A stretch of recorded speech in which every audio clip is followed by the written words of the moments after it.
प्रिय दोस्तों, आदाब, नमस्कार। दोस्तों, आज मैं आपको एक कहानी के माध्यम से बताना चाहती हूँ कि इंसान की ज़िंदगी एक पानी के बुलबुले से ज़्यादा कुछ भी नहीं। ये कब किन हालातों में और कहाँ ख़त्म हो जाए, कुछ कहा नहीं जा सकता। लेकिन दुनिया से जाने वाला इंसान न जाने कितने रिश्तों को अपने पीछे तड़पता, बिलखता और एक कभी न ख़त्म होने वाला खालीपन देकर चला जाता है। इसे शब्दों में बयान करना बहुत मुश्किल और असंभव है। ये कहानी इसी खालीपन को इंगित करती हुई हृदय स्पर्शी कहानी है। सोमेश, मधुकर, संदीप और उज्जवल चारों गहरे दोस्त एक बड़े शहर में रहते थे। बचपन चारों दोस्तों ने एक साथ ही गुजारा था और पढ़ाई भी साथ साथ ही की थी। चारों के परिवारों की आर्थिक स्थिति अच्छी थी और चारों दोस्तों के परिवार वाले एक दूसरे को बहुत अच्छे से जानते थे।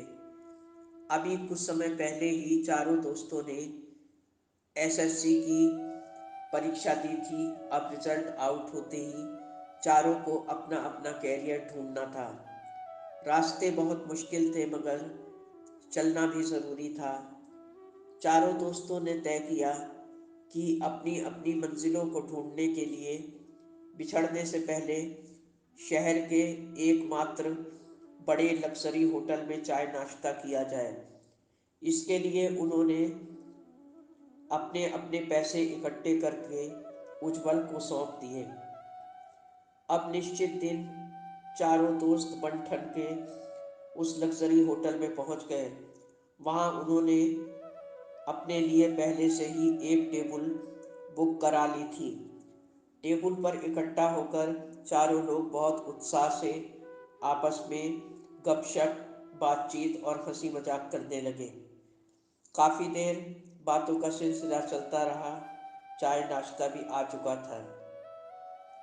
इस दौरान अचानक मधुकर के दिमाग में एक विचार कौंध गया। उसने सबसे शेयर करके बताया कि बचपन से अब तक हम चारों दोस्त एक साथ ही रहे हैं।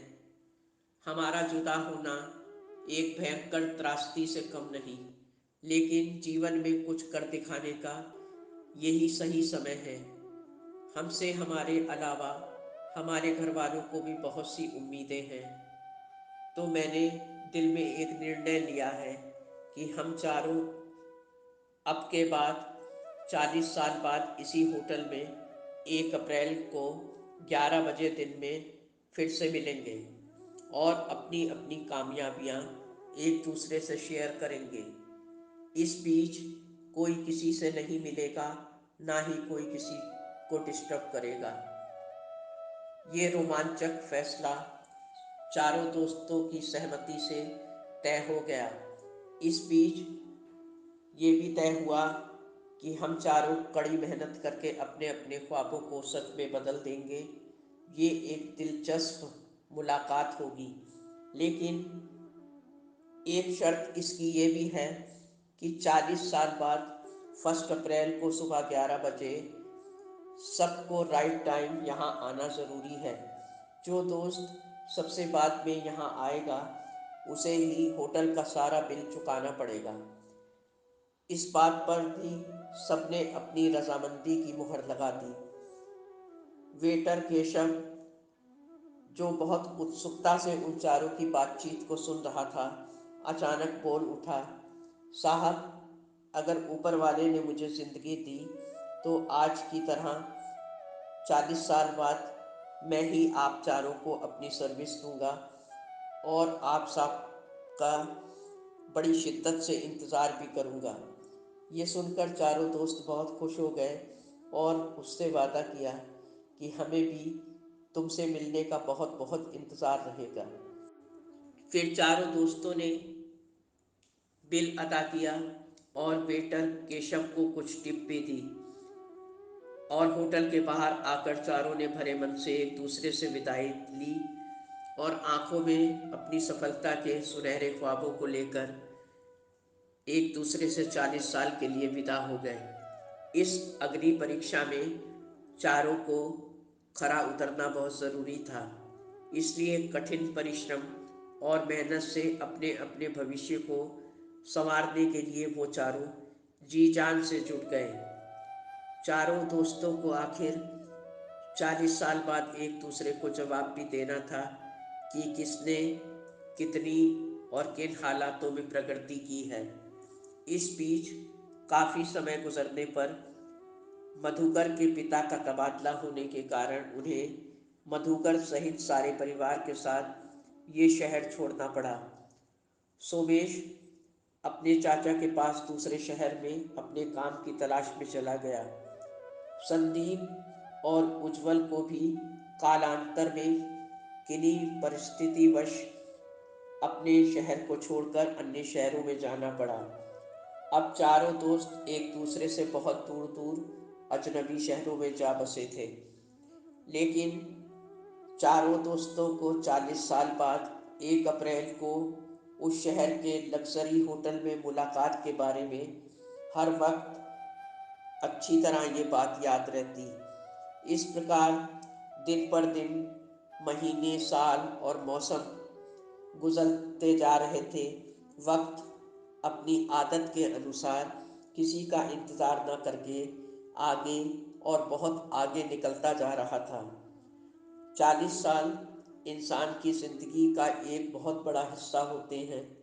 इंसान की शक्ल, सूरत, हुलिया और हालात सब कुछ इन सालों में बदल जाता है। उस शहर का हुलिया भी पूरी तरह बदल चुका था। सारे शहर में अमूल चूल परिवर्तन हो चुके थे। शहर की आबादी भी बढ़ चुकी थी। सड़कों, फ्लाईओवर और गगनचुंबी इमारतों ने इसे महानगर में परिवर्तित कर दिया था। और वो होटल जहाँ से चारों दोस्त बिछड़े थे, अब वो होटल कोई साधारण होटल नहीं बल्कि 5 स्टार होटल में परिवर्तित हो चुका था। जिस सेठ का वो होटल था वो बे औलाद था और उनकी पत्नी काफ़ी साल पहले ही गुजर चुकी थी। मरते समय उन्होंने अकूत धन संपदा बचपन से अपने यहाँ काम कर रहे ईमानदार नौकर केशव के नाम कर दी और उन्होंने बहुत भरोसे से केशव से वचन लिया कि इसके मान सम्मान को हमेशा बनाए रखेगा और मेरी दौलत का कोई भी गलत इस्तेमाल नहीं करेगा। अब केशव कोई वेटर नहीं, उस 5 स्टार होटल का मालिक सेठ केशव हो चुका था। अब धीरे धीरे वो समय भी करीब आ रहा था जब चारों दोस्तों को उस 5 स्टार होटल में मिलना था। अब नियत तिथि तथा समय पर 11 बजे एक एक करके 3 महंगी कारें होटल के भव्य पार्किंग में एक एक करके आकर रुकी। अपनी अपनी कामयाबियों से दमकते चेहरों के साथ उज्जवल, संदीप और मधुकर महंगी गाड़ियों से उतरकर बहुत गर्मजोशी से एक दूसरे से गले लगकर मिले और फिर सोमेश को वहां ना पाकर उसका इंतज़ार शिद्दत से करने लगे। सेठ केशव ने खुद आकर तीनों का स्वागत किया और उज्जवल के पास 2 बड़े बड़े इस वक्त ज्वेलरी के शोरूम थे, तो संदीप के पास एक बड़ी लेदर की फैक्ट्री थी। मधुकर ने भी बहुत बड़े बिल्डर का काम संभाल लिया था। वो तीनों अपने अपने बारे में बात कर ही रहे थे कि सेठ केशव ने उन्हें एक टेबल पर ले जाकर बैठा दिया, जो 1 महीने पहले ही सोमेश की तरफ से बुक कराई गई थी। अब तीनों लोग नजरें गड़ाकर प्रवेश द्वार की तरफ सोमेश के इंतजार के लिए देख रहे थे। तभी केशव सेठ ने आकर बताया कि आप लोग चाय नाश्ता कीजिए, अभी सोमेश जी का मैसेज आया है कि उन्हें यहाँ आने में कुछ देर लगेगी। अब उन लोगों ने अपनी पसंद का चाय नाश्ता भी मंगा लिया। टेबल पे सब कुछ सज गया और धीरे धीरे उन्होंने चाय नाश्ता समाप्त भी कर लिया, लेकिन सोमेश का कहीं अता पता नहीं था। वो आपस में सवालिया नज़रों से एक दूसरे की तरफ देख ही रहे थे कि केशव सेठ एक बार फिर उनकी टेबल के पास आकर बोले कि आपके इस चाय नाश्ते का बिल ऑनलाइन सोमेश जी ने पेड कर दिया है। अब तीनों दोस्तों का संयम जवाब दे चुका था। वो बहुत विचलित और व्याकुल हो उठे और बोले, आखिर सोमेश को क्या हो गया है? क्यों ये सब ऑनलाइन कर रहा है? हमारे सामने क्यों नहीं आ रहा? क्या हमसे मिलना नहीं चाहता है? क्या वो इतना बड़ा आदमी बन गया है कि हमसे मिलना भी गवारा नहीं? वो ये सब आपस में कह ही रहे थे कि तभी एक अनजान सा व्यक्ति उन तीनों के पास आकर चेयर पर बैठ गया। केशव अभी भी टेबल के पास ही खड़े थे। उस व्यक्ति ने सबको अभिवादन किया और बहुत सम्मानित नज़रों से देखते हुए बताया कि मैं आपके अजीज़ दोस्त सोमेश जी का बेटा अभिनव हूँ। पिताजी ने इस 40 साल बाद की मुलाकात, होटल वगैरह के बारे में सब कुछ मुझे विस्तार से बता दिया था और आप सबकी फ़ोटो भी दिखाई थी। पिताजी ने ही मुझे आज सबसे देर से मिलने की बात कही थी कि अगर मेरे बारे में उन तीनों को पहले ही सब कुछ पता चल गया तो वो तीनों बहुत दुखी हो जाएंगे और उन्हें सदमा भी हो जाएगा। व्यग्रता से उज्जवल ने कहा, आखिर सोमेश क्यों नहीं आ रहे? आप क्यों नहीं लाए उन्हें अपने साथ? तो आंखों में आंसू भरकर अभिनव ने बताया कि एक जानलेवा गंभीर बीमारी ने मेरे पिताजी को हम सबसे छीन लिया और पिताजी मुझे ये आदेश भी दे गए थे कि मेरे उन तीनों दोस्तों को मेरी तरफ से गले से भी लगा लेना। ये कहकर रोते हुए सोमेश के बेटे अभिनव ने अपनी बाहें फैला दी। तीनों दोस्त भी बेसाख्ता रोते हुए उसके सीने से जा लगे। अब सोमेश के बेटे अभिनव को देखकर सेठ केशव को लगा कि इस इंसान को मैंने पहले भी कहीं देखा है, कहाँ ये याद नहीं आ रहा। सेठ केशव ने कौतूहल से अपने मन की बात अभिनव को बताई तो अभिनव ने जवाब दिया कि मेरे पिता सोमेश जी ने मुझे बहुत मेहनत से पढ़ा लिखा कर कलेक्टर बनाया है। आज इस जिले का मैं कलेक्टर हूँ।